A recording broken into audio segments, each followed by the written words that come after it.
नमस्कार मैत्रिणींनो, स्वागत आहे तुमचं पुन्हा एका नवीन व्लॉगमध्ये। तर आजचा व्लॉग डिफरंट असणार आहे। खूप दिवसानंतर व्लॉग शेअर करतेय, तर याचे भरपूर कारणं आहेत। बट आता व्लॉग्स जे आहेत आपले रेग्युलर येतील। तर इतकं सुंदर असं फ्रीज ऑर्गनायझेशन करण्याचा आज हा व्हिडिओ आहे आणि मी कसं केलेलं आहे, अगदी सोप्या पद्धतीने कमीत कमी वस्तू वापरून, कमीत कमी ऑर्गनायझर्स वापरून, अगदी अफोर्डेबल किमतीतले ऑर्गनायझर्स वापरून तुम्ही कसं तुमचं फ्रीज जे आहे ते ऑर्गनाइज करू शकतात आणि इझिली तुम्हाला कुठलीही वस्तू त्यातनं ॲक्सेस करता येईल अशा पद्धतीनेच मी अगदी सिंपल वेने फ्रीज ऑर्गनायझेशन आज तुम्हाला दाखवलेलं आहे आणि आय होप की ते तुम्हाला खूप हेल्पफुल असेल।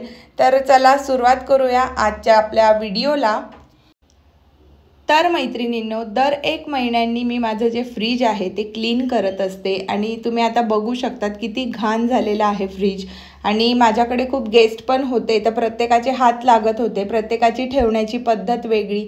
सो त्यामुळे माझा फ्रीज जो आहे तो जास्तच यावेळेस घाण झालेला आहे आणि तरीसुद्धा मी हे लावलेले असतात खाली जे पेपर्स वगैरे आपण ठेवतो, तर पेपर्स न ठेवता मी हे प्लास्टिकचे शीट्स मागवलेले आहेत जे खूप हेल्पफुल आहेत फ्रीज क्लीन ठेवण्यासाठी। त्यानंतर फ्रीजचे सगळं जे साहित्य आहे ते काढून घेतलं, व्यवस्थित क्लीन केलेलं आहे, व्यवस्थित स्पॉन्जने मी धुतलेलं आहे कारण हे सगळं काचेचं असल्यामुळे। आणि ह्या ज्या बरण्या आहेत ह्या मी आज सगळ्या फिलअप करणार आहे आणि व्यवस्थित ऑर्गनाइज करणार आहे माझ्या क्रॉकरी युनिटमध्ये। तर तुम्ही बघू शकतात फ्रीज क्लीन करून व्यवस्थित मी ते सगळं धुवून पुसून वाळवून फ्रीजमध्ये व्यवस्थित सगळं लावलेलं आहे आणि किती सुंदर आणि क्रिस्टल क्लिअर दिसतंय सगळं काही। तर हे असंच राहावं हे असं प्रत्येक गृहिणीला वाटत असतं, बट रोजच्या वापराने ते रोज खराब होत जातं। तरीसुद्धा तुम्ही कसं मेंटेन ठेवू शकतात आणि मी कसं मेंटेन ठेवते, माझा काय एक्सपिरियन्स आहे ते मी तुम्हाला आता आजच्या या फ्रीजच्या ऑर्गनायझेशनच्या ब्लॉग थ्रू दाखवणार आहे। तर हे माझं फ्रीजरचा सेक्शन आहे जो कन्व्हर्टेबल आहे, तर तो इतका मी त्यात काही ठेवत नाही। मी फक्त देवपूजेसाठी लागणारे फुलं तिथे ठेवत असते आणि दूध वगैरे मी तिथे ठेवते, बाकी सगळं जे साहित्य आहे ते मी खाली ठेवते। तर आता आपलं जे फ्रीज आहे त्यातले जे भांडे आहेत, जेही त्यातले ऑर्गनायझर्स आहेत ते क्रिस्टल क्लिअर आणि व्यवस्थित अतिशय क्लीन असे दिसण्यासाठी मी वापरते हा पेपर रोल। तर हा पेपर रोल जो आहे हा मल्टीपर्पज आहे, तुम्ही कुठेही यूज करू शकता, टिफिन्समध्ये यूज करू शकतात, भरपूर असे याचे प्रकार उपयोग आहेत, ते तुम्ही तुमच्या पद्धतीने करू शकतात। तर मी हा पेपर खूप साऱ्या ठिकाणी वापरत असते। तर आता फ्रीजला मी माझे जेही काही काचेचे जे साईडचे डोअरला ऑर्गनायझर्स आहेत तिथे सुद्धा मी फ्रीजला हेच वापरते। तर खाली जर आपण हा पेपर ठेवला तर त्यावरची घाण जी आहे ती पेपरवरच पडत असते। सो त्यामुळे ते व्यवस्थित मेंटेन असतं आणि दर महिन्याला जेव्हा आपण क्लीन करतो तर खूप जास्त क्लीन करणं किंवा घासण्याची गरज पडत नाही, कारण ते काचेचे असल्यामुळे, ॲक्रेलिक असल्यामुळे आपल्याला व्यवस्थित क्लीन करता येत नाही आणि घासलं तर त्यावर स्क्रॅचेस पडण्याची खूप शक्यता असते। त्यामुळे मग मी हे पेपर वापरते आणि असे त्यांच्या साईजमध्ये मी हे कट करून घेत असते आणि व्यवस्थित मी ते सगळे तिथे लावून मग त्यानंतर मी सगळं काही जे माझं ऑर्गनायझर्स आहेत, कंटेनर्स आहेत ते फिल करून ठेवत असते। तर त्या पद्धतीने तुम्ही तुमच्या फ्रीजचं माप घेऊन त्यानुसार ते कापून मग तुम्ही हे पेपर ठेवू शकतात किंवा तुम्हाला वाटलं तर तुम्ही दुसरे फक्त न्यूजपेपर ठेवायचा नाही आहे। हा पेपर मला सगळ्यात बेस्ट वाटतो, सो त्यामुळे मी हाच पेपर यूज करत असते। याची लिंक तुम्हाला डिस्क्रिप्शनमध्ये देईल। माझं किचनचं सगळं साहित्य जे असतं ते ॲमेझॉनचं असतं, सो सगळ्या तुम्हाला ॲमेझॉनच्या लिंक्स मी तिथे प्रोव्हाइड करणार आहे। तर अशा पद्धतीने मी 4 ते 5 कट करून घेतलेले आहेत आणि एक एक व्यवस्थित लावून घेणार आहे, जेणेकरून आपलं जे फ्रीज आहे ते नीट अँड क्लीन दिसेल। तर फ्रीज जे आहे, माझं फ्रीज घेऊन आता वर्ष होईल या ऑगस्टमध्ये, तर 10 महिने आता फ्रीजला झालेले आहेत, तरी खूपच छान आणि मेंटेन मी ठेवलेला आहे। या आधीचा फ्रीज 7 वर्ष मी वापरला आणि तो काही कारणामुळे बंद पडला, सो त्यामुळे, नाहीतर तोही खूप नवाचा नवाच होता।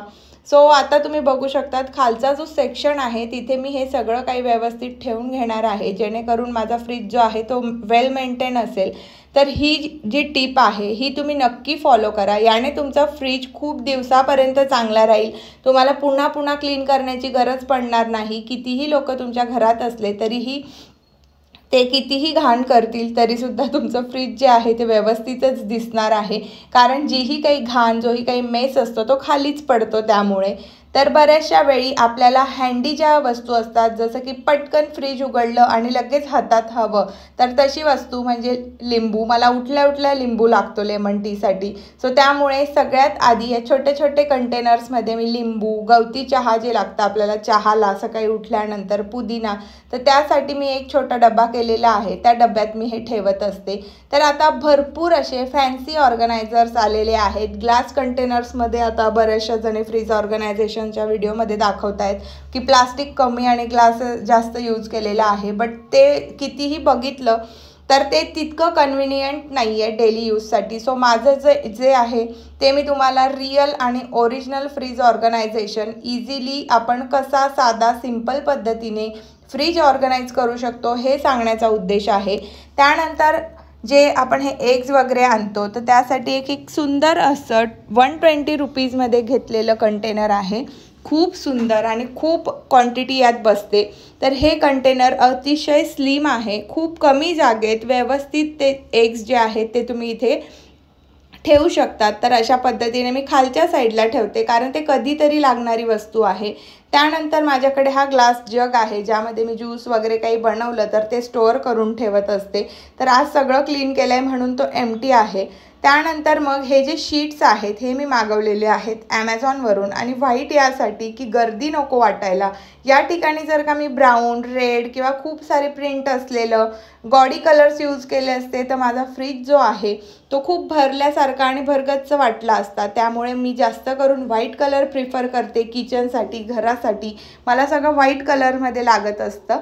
सो त्यामुळे मग मी व्हाईट कलरचे हे ट्रान्सपरंट शीट्स घेतलेले आहेत.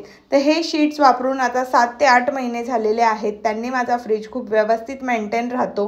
त्यानंतर हे जे कंटेनर्स आहेत जे स्पेशली मी व्हेजिटेबल्ससाठी यूज करते, तर इथं गवारची भाजी आहे जी मी एका कॉटनच्या सुती कपड्यामध्ये ठेवलेली आहे आणि हे कंटेनरला खाली नेटची प्लेट आहे जेणेकरून यातलं पाणी वगैरे काही असेल तर ते निघून जाईल आणि त्याचा डायरेक्टली कॉन्टॅक्ट त्या भाज्यांशी नसेल. सो त्यामुळे आणि अगदी छान असा स्क्वेअर शेपचा असल्यामुळे परफेक्टली कमी जागेत अगदी व्यवस्थित बसतो आपल्या फ्रीजमध्ये. त्यानंतर हे बरेच असे कंटेनर्स आहेत. काही डीमार्टमधले आहेत, काही DIY मधले आहेत आणि काही जे आहेत ते माझे ऑफलाईन शॉप्समधले आहेत आणि हे जे आहे ट्रान्सपरंट हे ॲमेझॉनवरचं आहे. तर हे असे कंटेनर्स वापरून मी माझं घर जे आहे ते अतिशय सुबक मांडणी घराची करत असते. फ्रीजचं ऑर्गनायझेशन करत असते, माझ्या कबर्ड्स ऑर्गनाईज करत असते. तर हे असे वेगवेगळ्या शेप्सचे, वेगवेगळ्या क्वांटिटीचे मी जे ऑर्गनायझर्स आहे ते यूज करत असते. तर यातले हे जे ऑर्गनायझर आहे स्लिम आणि ट्रिम हे नेक्स्ट व्हिडिओमध्ये मी कसं यूज केलेलं, कुठल्या पर्पजसाठी यूज करते ते दाखवणार आहे. तर सगळ्यात आधी मी तुम्हाला मागच्या व्हिडिओत दाखवलेलं की मी फ्रूट आणि व्हेजिटेबल्स कुठल्या बास्केट्समध्ये धुवून व्यवस्थित ठेवते. तर साईडला तुम्ही बघू, तर साईडला जी बास्केट आहे जी राऊंड शेपमध्ये आहे तर ती बास्केट जी आहे त्या 3 सेट्समध्ये मी घेतलेल्या आहेत. तर त्या ॲमेझॉनवरून घेतल्या आहेत आणि जेव्हाही आपण भाजीपाला वगैरे आणतो तर मी त्यात व्यवस्थित वॉश करून छान त्यातलं पाणी काढून मग मी ते पुसून फ्रीजमध्ये ठेवत असते. तर हे माझं डेली रुटीन आहे. जेव्हाही बाहेरच्या काही वस्तू येतात तर त्या फ्रीजमध्ये जाण्याआधी क्लीन करून ठेवणं हे माझा नित्य नियम आहे. त्यानंतर मग आंब्यांसाठी मी हे एक कंटेनर घेतलेलं आहे जे थोडं डीप आहे, ज्याला डीपनेस जास्त आहे जेणेकरून आंब्यांची जी हाईट आहे ते व्यवस्थित कवर करेल. तर असे काही ऑर्गनायझर्स आपल्या यूजप्रमाणे आपल्याला लागतील. आपल्या नीडनुसार आपल्याला ते सिलेक्ट करायचे असतात की कुठल्या टाईपचं आपल्याला लागणार आहे. तसेच ऑर्गनायझर मार्केटमधून, बाजारातून तुम्ही आणावे. यातले 2-3 एक्झाम्पल जे आहेत ते मी तुम्हाला इथे करून दाखवते आहे. त्यानंतर मग मिरच्यांसाठी आपण मिरच्या ज्या आहेत आपल्याला प्रत्येक भाजीत आपल्याला लागत असतात, प्रत्येक फोडणीत आपल्याला मिरच्यांची गरज असते. तर स्टोअर केलेल्या मिरच्या वेगळ्या डब्यात आणि हँडी पटकन आपल्याला हातातनं घेता येतील. म्हणजे ओपन जे असतं, डब्बा जो असतो तो क्लोज असतो, ओपन करायला आपल्याला बराचसा वेळ जातो, तर सकाळी घाई होते. त्यामुळे जर जास्त क्वांटिटीत आपल्याला मिरच्या हव्या असतील तर अशा ओपन कंटेनर्समध्ये जर का तुम्ही ठेवलं आणि वरच्या साईडला ठेवलं तर इझिली तुम्हाला ॲक्सेस करता येईल. तर ही एक अजून छान आणि इम्पॉर्टंट अशी टिप आहे. तर काही ज्या जास्तीच्या मिरच्या आहेत त्या मी डब्यात ठेवते स्टोरेजच्या आणि काही ज्या मला पटकन लागणाऱ्या आहेत त्या मी यात ठेवत असते. तर ह्या छोट्या छोट्या टिप्सने आपलं जे किचन आहे, जे आपलं घर आहे, त्यातली मांडणी जी आहे ती अतिशय सुबक आणि उत्तम प्रकारची होत असते आणि क्लीनलीनेस तुमचा दिसून येतो. तर अशा पद्धतीने मी ठेवलेलं आहे. त्यानंतर येऊयात आता सगळ्यात महत्त्वाचं म्हणजे फ्रीजमध्ये मी आता काय काय ठेवणार आहे. तर फ्रीजमध्ये लसूणसाठी तुम्ही बघू शकता मी डीमार्टमधून छान असं हे कंटेनर आणलेलं ग्लासचं. जर तुम्ही डीमार्टचा ब्लॉग बघितलेला नसेल तर नक्की बघा. तर त्याला प्लास्टिकचं हे एअरटाईट त्याला झाकण आहे, जेणेकरून ते फ्रेश राहतात. 1 महिना तुमचा लसूण जो आहे तो अगदी फ्रेश राहतो. तर त्यासाठी मी हे ग्लास कंटेनर वापरते. त्यानंतर तुम्हाला जसं की मी बोलली, मिरच्यांसाठी स्टोरेजवालं कंटेनर वेगळं आणि हे ओपन इझिली ॲक्सेसेबल कंटेनर वेगळं. तर असे 2 कंटेनर्स मी वापरत असते. तुम्ही बघू शकता इथे मी सगळ्या ज्या मिरच्या आहेत देठ काढून ठेवलेल्या आहेत, जेणेकरून त्या फ्रेश राहतील आणि दीर्घकाळ आपल्याला टिकायला हव्यात यासाठी. आणि खाली मी एक सुती कपडा घेतलेला आहे, तर त्यातलं जे काही असेल मॉइश्चर वगैरे ज्याने ते व्यवस्थित ॲब्झॉर्ब करेल आणि फ्रेश ठेवेल यासाठी. त्यानंतर मग मी आता तुम्हाला दाखवणार आहे हे मोठं कंटेनर. तर तुम्ही बघू शकता हे कंटेनर स्लिम आहे, अतिशय स्लिक आहे, हाईटला कमी आहे, डेप्थ त्याची कमी आहे. तर हे मी काकडी, रताळे यांच्या अंदाजानुसार इथे यूज केलेलं आहे. तर असे जे मोठे मोठे जे आहेत, जसं की काकडी आहे, हे रताळे आहेत, त्यांसाठी असे स्लिक आणि जे जास्त मोठे असतील साईजला असे मी वापरते, जेणेकरून ते अगदी कमी जागेत व्यवस्थित मावतील आणि इझिली आपल्याला काकडी वगैरे प्रत्येक जेवणाच्या आधी आपल्याला लागत असतं, तर ते पटकन आपल्याला ॲक्सेस करता येईल. त्यानंतर मग खोबऱ्यासाठी मी आता पावसाळ्याचे दिवस आहेत, खोबरं खूप पटकन खराब होतं, बुरशी लागते, त्यासाठी फ्रीजमध्ये आपण ठेवतो. त्यासाठी स्लिम आणि हाईट असलेलं मी इथे घेतलेला आहे डबा आणि त्यात ठेवलं आहे. त्यानंतर जे आपले मठ, मूग आहेत ते आता पावसाळ्यात खराब होण्याची दाट शक्यता असते, तर ते फ्रीजमध्ये छान राहावे, त्याला कीड लागू नये यासाठी मग मी काचेच्या बरणींमध्ये मी ते कंटेनर्समध्ये ठेवलेले आहेत. त्यानंतर माझ्याकडे मोड आलेल्या धान्यासाठी तर हे आहेत काचेचे कंटेनर, ज्यात मोड आलेले जेही काही आहे, उसळ आहे, हरभरे आहेत, ते मी अशा ग्लास कंटेनर्समध्ये ठेवते. याचा सेट मी तुम्हाला मागे एका व्लॉगमध्ये पण दाखवलेला. त्यानंतर ऑल इन वन माझं सगळ्यात फेवरेट आणि फोडणीचं साहित्य ठेवण्यासाठीचं हे आवडतं ऑर्गनायझर ते म्हणजे हे 6 कंपार्टमेंट असलेलं, ज्यात 6 वेगवेगळे कंपार्टमेंट्स आहेत आणि त्यात आपण सगळं फोडणीचं इझिली जे आपल्याला घेता येईल आणि एक डब्बा काढताच आपलं सगळं फोडणीचं काम मिटेल असं हे कंटेनर आहे. तर त्यात लसूण, फोडणीसाठीच्या काही 7-8 मिरच्या मी ठेवत असते, कापलेले, चिरलेले जेही काही आपले बटाटे असतात, टोमॅटो असतात, ते ठेवण्यासाठी मी 1 किंवा 2 सेक्शन्स वापरते. त्यानंतर कढीपत्ता फोडणीला लागतो, तो मी यामध्ये ठेवते. त्यानंतर लिंबू लागतात बऱ्याचदा पोहेमध्ये पटकन टाकण्यासाठी, तर लिंबू मी यात ठेवलेले आहेत. तर असे इझिली पटकन जे आपल्याला लागतं, सकाळी टिफिनला आपल्याला बराचसा उशीर होतो, प्रत्येक डबा काढा, त्यातनं साहित्य घ्या, त्यामुळे ऑल इन वन फोडणीचं साहित्य ठेवण्यासाठीचं हे छान असं कंटेनर आहे, ज्याला 6 कंपार्टमेंट्स आहेत. तर 6 तुम्ही वेगवेगळ्या तुम्हाला नेहमी लागणाऱ्या ज्या वस्तू आहेत फोडणीसाठीच्या त्या ठेवू शकतात. तर त्यासाठी हे छान आहे, अतिशय अफोर्डेबल किमतीतलं आहे, कोणीही याला परचेस करू शकतं. इतकं छान, इतकं व्यवस्थित असं सुशोभित असं दिसेल आपलं फ्रीज, त्यासाठीचं हे सुंदर असं कंटेनर माझं all in one favourite container आहे. त्यानंतर कढीपत्ता ठेवलेला आहे, तर तुम्ही तुमच्या पद्धतीने ठेवू शकतात. साहित्य मी फोडणीचं साहित्य ठेवलेलं आहे. तर ही एक सगळ्यात महत्त्वाची टिप आहे जी फ्रीज ऑर्गनायझेशनमध्ये फार मोठं काम करते. प्रत्येक कंटेनरचा हा वेगवेगळा यूज असतो. जसं की मी तुम्हाला प्रत्येक कंटेनरचं साईजनुसार मी तुम्हाला सांगते. खोबऱ्याचा जसा जो डब्बा समोर दिसतोय, हा डबा हाईटला जास्त आहे आणि याची डेप्थ जास्त आहे हाईट जास्त असल्यामुळे, आणि अतिशय स्लिम आहे. इझिली फ्रीजच्या कुठल्याही भागात आपण त्याला ठेवू शकतो असं आहे. त्यानंतर हे 3 in 1 कंटेनर, हेही माझं खूप आवडतं आणि फेवरेट असं आहे, ज्यात मी शेवगाच्या ज्या शेंगा आहेत त्या निवडून ठेवल्या आहेत, बटाटे आणि टमाटे स्टोअर करून ठेवलेले आहेत. निवडलेल्या भाज्या मोस्टली मी यामध्ये ठेवत असते, बट आता सध्या भाज्या मी कमी आणते, त्यामुळे मग ज्या फ्रेश असतात तेवढ्या आणून तेवढ्या निवडून लगेचच 2 दिवसाच्या आत संपवते.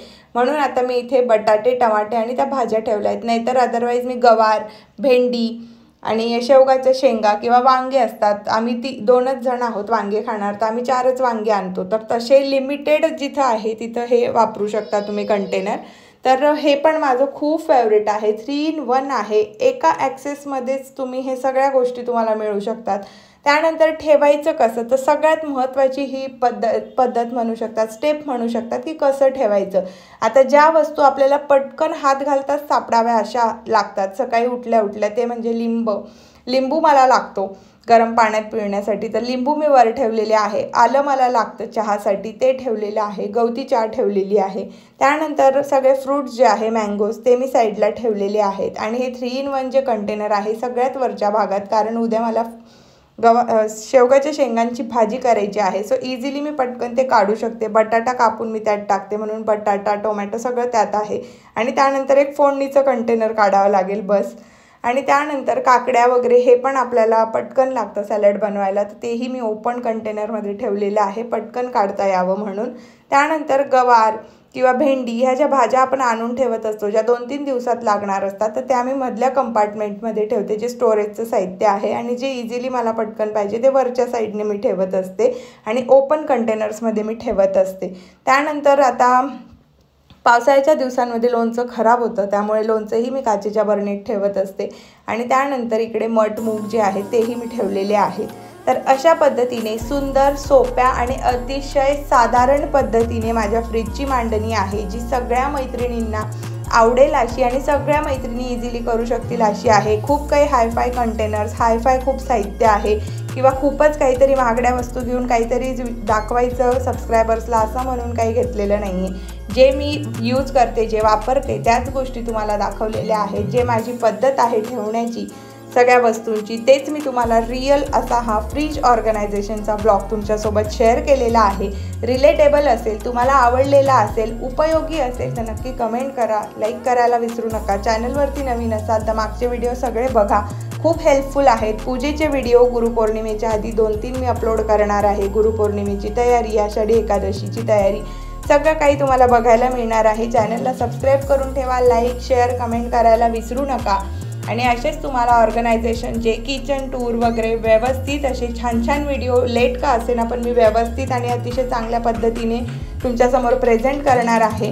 तर चॅनलवरती कंटिन्यू राहा. Stay tune guys. भेटूयात नेक्स्ट व्हिडिओमध्ये. तोपर्यंत बाय. आणि माझे इंस्टाग्राम हँडल आहे तेही पटापट जाऊन फॉलो करून टाका. एक आहे निकिता मोरे मिनी ब्लॉग आणि एक आहे निक्की म्हणून. तर दोघांच्या लिंक्स डिस्क्रिप्शन बॉक्समध्ये असतील. लिंक थ्रू जा आणि दोघंही माझे इंस्टाग्राम पेजेस जे आहेत फॉलो करा. यूट्यूब चॅनल आहे नेक्स्ट स्टाईल, जे माझं मेन चॅनल आहे. तिथं मी सगळ्या styling tips, sari, blouses, makeup सगळं काही दाखवते. तर तेही चॅनल माझं सबस्क्राईब करून ठेवा.